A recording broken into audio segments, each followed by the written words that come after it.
नमस्ते मेरे प्यारे दोस्तों। आज मैं आपको सुनाऊंगी अकबर बीरबल की कहानी पैर और चप्पल। बीरबल बहुत नेक दिल इंसान थे। वह सदैव दान करते रहते थे और इतना ही नहीं, बादशाह से मिलने वाले इनाम को भी ज्यादातर गरीबों और दीन दुखियों में बांट देते थे। परंतु इसके बावजूद भी उनके पास धन की कोई कमी न थी।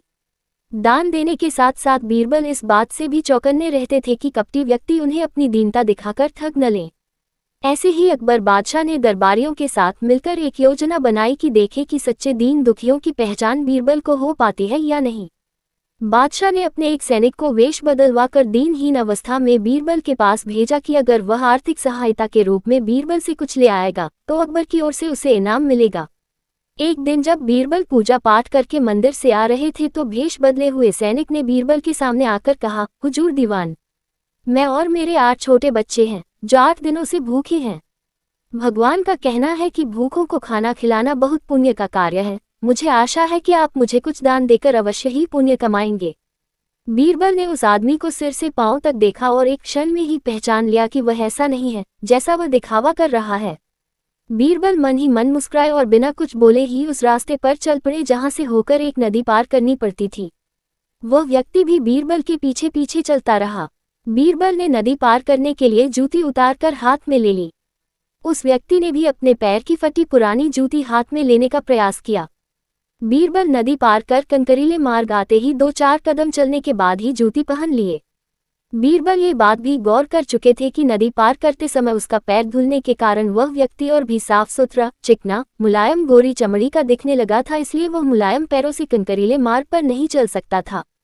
दीवान जी, दीन की पुकार आपने सुनी नहीं? पीछे आ रहे व्यक्ति ने कहा। बीरबल बोले, जो मुझे पापी बनाए मैं उसकी पुकार कैसे सुन सकता हूँ? उद्धरण चिन्ह। क्या कहा? क्या आप मेरी सहायता करके पापी बन जाएंगे?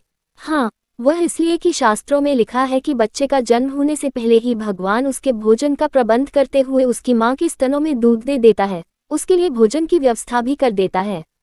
ये भी कहा जाता है कि भगवान इंसान को भूखा उठाता है पर भूखा सुलाता नहीं है।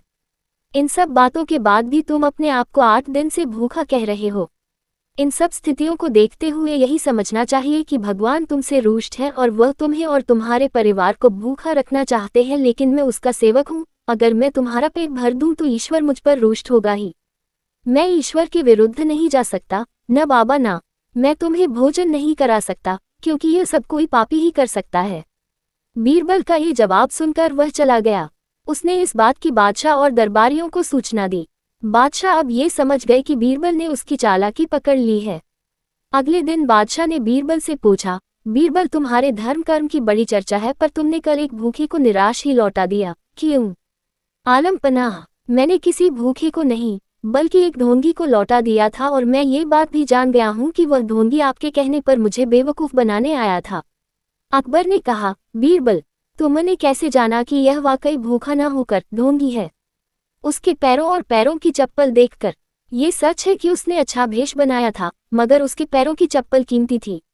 बीरबल ने आगे कहा, माना कि चप्पल उसे भीख में मिल सकती थी, पर उसके कोमल मुलायम पैर तो भीख में नहीं मिले थे, इसलिए कंक की गलन सहन न कर सके। इतना कहकर बीरबल ने बताया कि किस प्रकार उसने उस मनुष्य की परीक्षा लेकर जान लिया कि उसे नंगे पैर चलने की भी आदत नहीं, वह दरिद्र नहीं बल्कि किसी अच्छे कुल का खाता कमाता पुरुष है।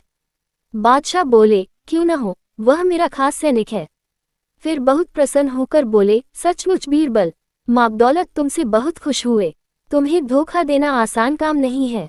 बादशाह के साथ साजिश में शामिल हुए सभी दरबारियों के चेहरे बुझ गए। धन्यवाद दोस्तों। वीडियो को लाइक करें और अपनी राय कमेंट बॉक्स में ज़रूर दें, और हाँ, चैनल को सब्सक्राइब भी कर लें ताकि आपको हमारे सारे अपडेट्स मिलते रहें।